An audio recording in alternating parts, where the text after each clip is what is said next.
Hi, it's a money question. Would you say the poorer you are, the more difficult it is to extricate yourself out of that to prosperity based on the history of poverty? Yes, but only because your attention to what is often becomes your dominant vibration. So actually the opposite of that could be true if you understood these laws, because the poorer you are, the greater the vortex of prosperity that you've created, because you've been asking in a stronger way and in a more often way. Okay. Most people are offering most of their vibration based upon what they are observing. Right, and I've heard you say money is one of the more difficult ones about telling a new story about. It's pervasive, it's in your experience, sort of like your body. It goes everywhere you go nearly. Yeah, you say it's hard and then you move on. So like, Yeah. Are we effed if we're in that situation? Because it's hard. Well, the good news is, and it is good news, that in the struggle there is a creation of something more. And this is a statement that you can count on. This is a statement that we're about to make that is really worth holding in your consciousness, because this would free anyone from what you've just described. If your desire is strong enough, it doesn't matter what you believe. You come here with a variety of beliefs, and a lot of the beliefs that you hold are not serving you well. Some of them are, but we've got you outnumbered, as we just described. So what we bring to the room is knowledge of who you really are, which makes it more likely, after you hung around here for a little while and listen a little bit, for you to begin feeling the resonance with who you really are. So if you've got a strong belief, even though you have doubt, or even though you're having an experience, Esther had an experience of Jerry taken off. He told her when they first came together, a strong possibility I might cut out on you early, because he was 2 decades older than she was. And she said, I don't care. Turned out she did care. But it took a while for her to not be absorbed in the discomfort, and so you can do it. Here's another statement that goes along with what you said.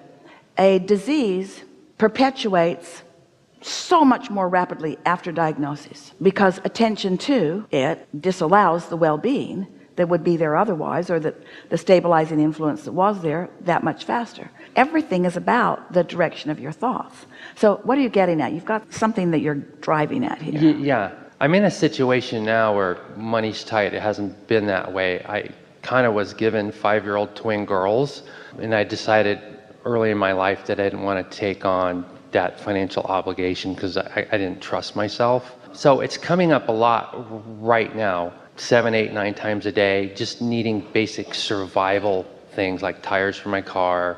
My kids want to go to the trampoline jumpy place, and I have to say, I can't afford it. Here's the thing. Whether you're in an uncomfortable position like you're describing, or something that's less that, there are a lot of situations where people want something different than what they've got. But this is something that we really want you to hear. It is awareness of what is, and your belief that this is reality, and therefore your belief that since it is reality, it deserves a lot of your attention, if not your undivided attention, that prevents you from moving toward what you've actually already created. And so since this is such a pervasive scenario, so many people feel this way, we began describing it to you in these ways. You create your own reality, you know that, blah blah blah. Step 1 2 3 4 5. Step 1 is ask, blah blah blah. Step 2 is source answers, blah blah blah. We even wrote a book about it. Step 3 is you get into the receiving mode. Step 4 is you get really good at that. Step 5 is you're so good at it that even when you step back into step 1, which is a valuable and necessary thing, you're not mad at yourself. So we explained it in that way. Then we are aware that still these are just words to so many people, because what is in their life is still controlling what they are offering vibrationally. So then we began saying, you really want to tell a new story. You want to tell the story the way you want it to be, not the way that it is.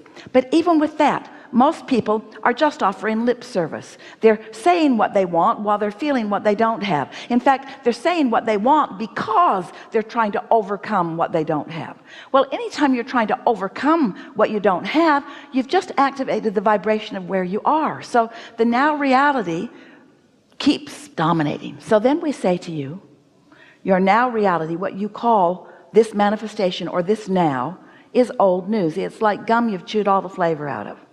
It's old news. It's already done. Then we started to get some of your attention. It's really not the present tense. What is the present tense is this vibrational reality. Well, that was sort of hard for you to accept. So we began really talking about this vortex of creation, this vibrational reality. We gave it the name vortex. We wrote 2 books about this vortex.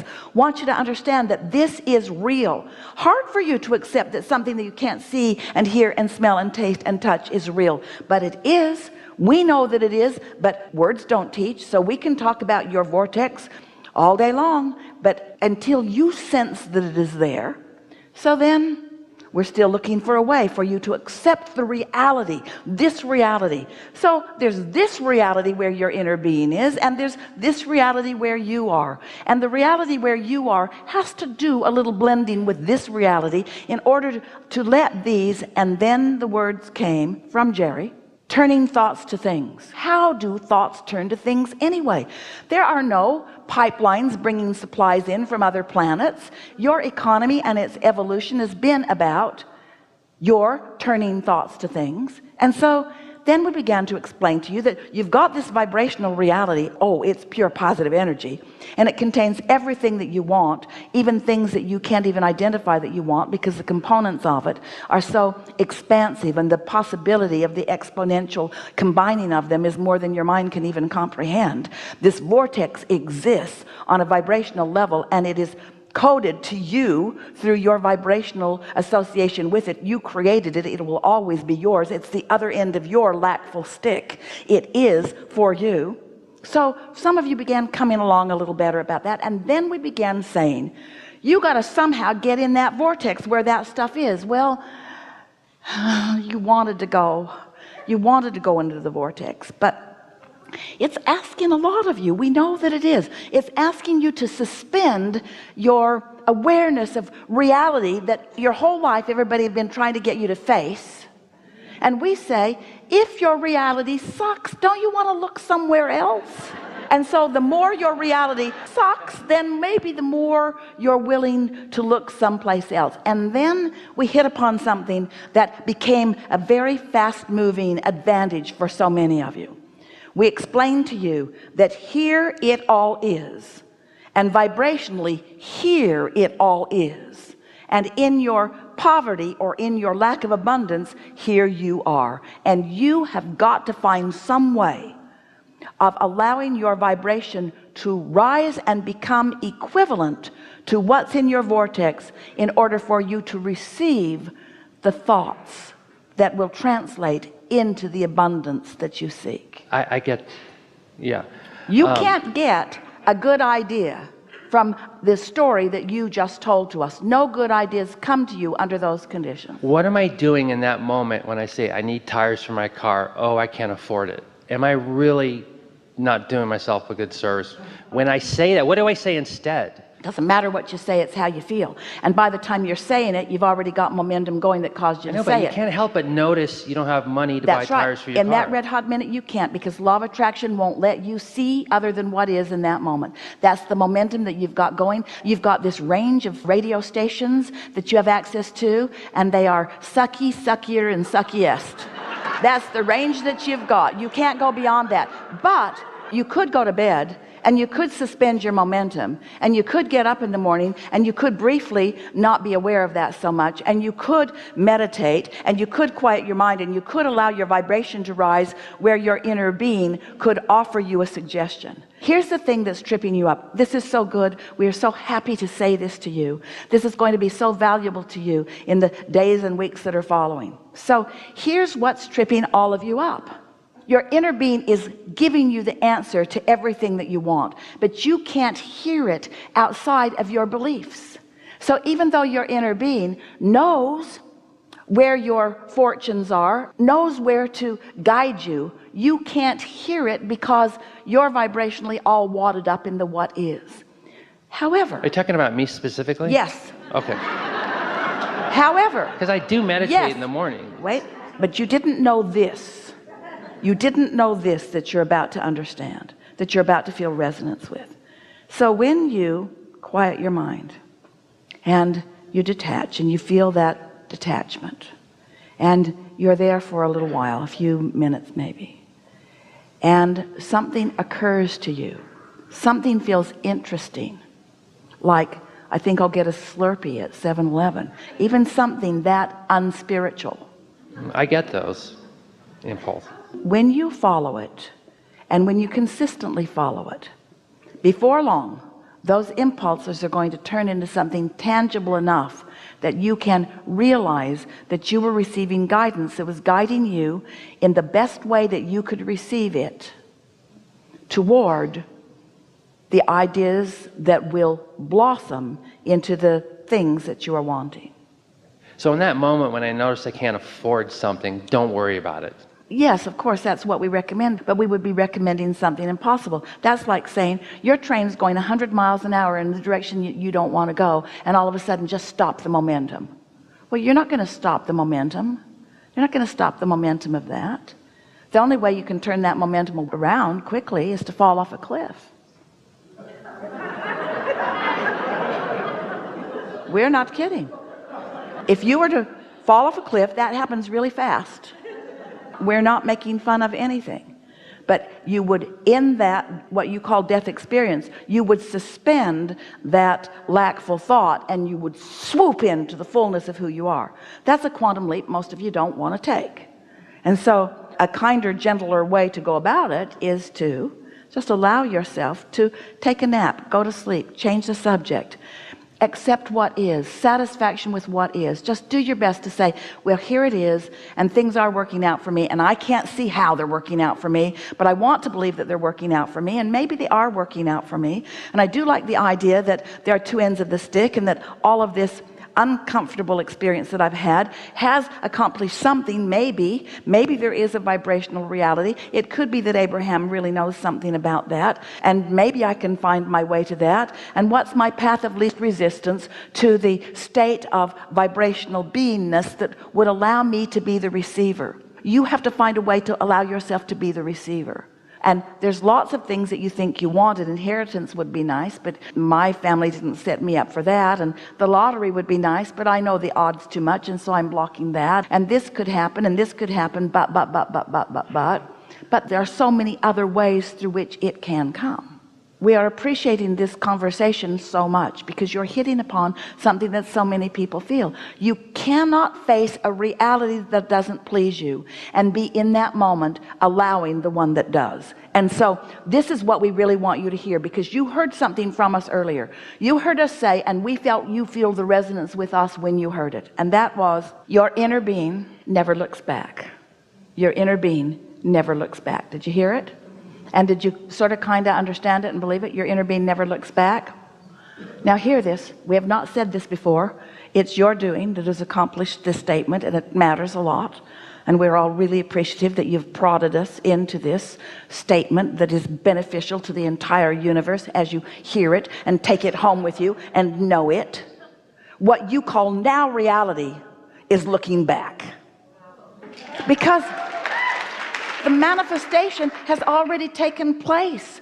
That's like cooking the last egg in the kitchen and not doing it well. And there's just not that much you can do about it because you don't have another egg. That was so profound. Yeah. How do you reconcile the teaching of Buddhism that says desire is the cause of all suffering with, you talk about desire? It's the truth. It's the truth. What's the truth? The desire is the cause of all suffering? Yes. All right. Well, listen to this. Didn't we just say to you that when you know what you don't want, you know what you do want?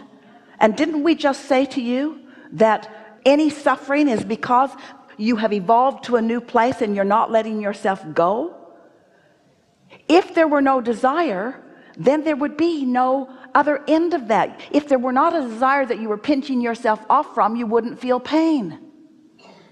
But that doesn't mean don't create desire. That means don't push against the desire that you've created. That's just more of a statement about both ends of the stick. Esther has said to us in some suffering that she has done, either over something like Jerry taking off or her own anger about something. That's suffering too. In other words, when you're accustomed to feeling good, a little bit of anger goes a long way. And she knows, because she's heard it from us and she's lived it. She owns this. She knows that her discomfort is always because she's out of vibrational whack with what Abraham knows to be. And there have been occasions where Esther has said to us, Abraham, come over here and join me in my lackful thought so that I don't feel the discord between you and me. And that's the same conversation. If someone called you on the telephone and said, hello, you don't know me, I'm just calling to tell you that I will never call you again, you would say, all righty then. You would feel no suffering. But if someone dear and important to you were to call and say that to you, you would suffer because of the desire. It is the realness of this law-based understanding. Every particle of the universe contains that which is wanted and absence of it. Well, I think what maybe the Buddhists could be getting at are the We just told you what the Buddhists were getting at. We just told you. This family of teachers includes that too. Esther receives letters from long practiced Buddhists, long students of Buddhists all the time, who say to her, I now understand what they've been trying to teach me in ways I've never understood before. When you get to the basis of things, then you can begin to understand. What about the sorry substitutes? You know, someone who's shooting heroin, it's a sorry substitute. You know, sex addict. What they really want is alignment. Well, they're trying to fill the void. But isn't that those kind of desires are what cause suffering? The misguided desires that don't get you what you really want? Well, looking for love in all the wrong places always feels bad. When you're looking for it where it isn't, or using some substitute that isn't it, but it is that always what the feels Buddhists bad. are talking about, possibly? No, we just told you what the Buddhists okay, are talking all right. about. I'm having a debate with you. It's an understanding that in every particle of the universe that there is wanted and unwanted, or what is wanted and lack of it, and they exist equally. And once knowing what you don't want has caused you to create what you do want, then you have a choice to keep looking toward what you don't want, which will hold you now in opposition to what you do want. And if the creation of what you do want hadn't happened, then you could look at what you don't want and not feel nearly so much discord. But once you've expanded there, you have no choice, if you want to feel good, other than to go. So it is an absolute accurate statement that your desire that you've carved out of this life is the reason that you ever feel pain. But it needs to be added, when you look in opposition to your desire, you can feel nothing other than pain. And when you don't look in opposition to your desire, you will not feel pain. When you look in the direction of your desire, you will feel exaltation, you will feel power, you will feel clarity, you will feel whole, you say. Ooh. Yeah.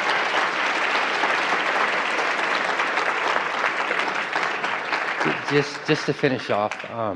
Say again? Just to finish off, at least say there's somebody who just wants to be famous. That's not me, and they just can't be happy unless they're famous or they're rich. I mean, it just seems like there's so much suffering in going after something. At the basis of your judgmental proclamation about them. It's all right, because you can't help but notice something and notice it from your vantage point. So it's all right for you to have an opinion about that your inner being may or may not share, in this case doesn't share. Underneath every stated desire is another desire, and beneath that is another, and beneath that is another, and beneath that is another, and beneath that is another, and so forth. So at the basis of someone wanting fame is the desire to be understood, the desire to be recognized, the desire to be known, the desire to be validated. And the reason for that, we talked about this yesterday. All of you came from non-physical energy where you felt that constant validation, that constant respect and acknowledgement of your value and power. And then a part of you, part of that consciousness was born into this body, where it's a little dicier out here in the human realm because your parents have already forgotten their connection. A lot of people have forgotten their connection, and yet humans keep looking to each other for validation. They want to get approval from each other. What they really want is alignment with source, which source is giving them all day every day. But humans have come to this place where they have to justify. Esther discovered this about herself. It surprised her, really surprised her, not that long ago, when she was having a conversation with someone she cares so much about, and they were on different ends of a subject, and Esther wanted so much to explain. She was being misunderstood. This person had a complete misunderstanding of Esther and her reasoning and her motives, and Esther so much wanted this person to understand her so that this person could resonate with her. Esther so wanted resonating with this person, but it was an impossible thing because this person had momentum coming from another place. Esther was not ever going to achieve this resonating between this person, and she wanted it. She felt desperate for it. The conversation went on and on and on, off and on and off and on, for days and days and days and days and days. She never got there. And then we began talking about, you're looking for it in the wrong places. She's craving resonance with her inner being and wanting so much to be understood by others. You got to not give a rip about what anybody thinks about you, because first of all, they're not all that interested in you. Next of all, they haven't paid that much attention. And next of all, they may or may not be in vibrational alignment with who they are. But so many people are seeking that natural desire to be understood and loved, which source will give them all day, every day. But because this connection, especially in the beginning, is really subtle. Esther's relationship with Jerry is really subtle. She has to really tune to have a conversation with him now. She used to just be able to walk into the room, and didn't matter what mood either one of them were in, they were together and they were having a conversation. Now it's subtle because she has to tune, you see. And so most humans have not learned to tune with that subtlety for the connection that they are craving. And so then they lazily, or in a flawed premise, misunderstanding kind of way, they look for it in others. And that's why so many people seek that kind of fame. It feels like validation to them. But haven't you noticed that a lot of them are miserable, and a lot of them, they don't get what they're wanting, and high rate of suicide among them, and because even though they're sometimes getting it, they're not always getting it. It never comes steadily from any place other than your source. That's the only place that you can really depend on. If you're looking for it from any other person, maybe they're tuned in, tapped in, turned on, and maybe that's the state of being they're in when they're holding you as their object attention, and maybe because of their alignment they're flooding it all over you, and under those conditions you would feel really good. But if you're dependent upon their connection and their gaze on you in order for you to feel good, you're in deep doo-doo, because they're not always going to look at you, and they're not always going to be connected when they do, you see. So it's a misunderstanding. What they're craving is real. It's just not where they're looking for it. Looking for love in all the wrong places. We think this is a really good time for a segment of refreshment.